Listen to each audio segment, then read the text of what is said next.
À New York, le Conseil de sécurité de l'Organisation des Nations Unies a adopté le 31 octobre 2025 la résolution 2797 sur le Sahara occidental.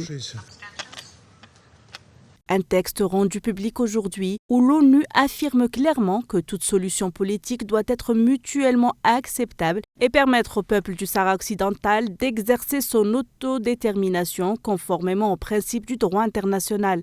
La résolution souligne que le processus politique doit offrir un cadre permettant l'expression libre de la volonté du peuple sahraoui. Elle précise également que certaines options comme l'autonomie, peuvent être considérées et présentées comme potentiellement réalistes et viables, à condition que celles-ci respectent l'autodétermination et surtout soient acceptées par les deux parties.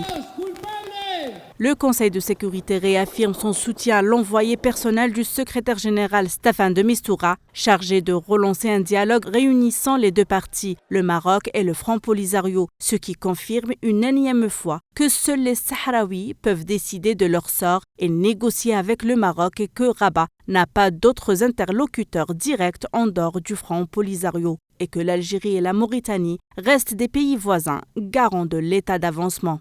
Le texte exprime aussi la préoccupation du Conseil face au manque de financement destiné aux réfugiés sahraouis et appelle à renforcer l'aide humanitaire.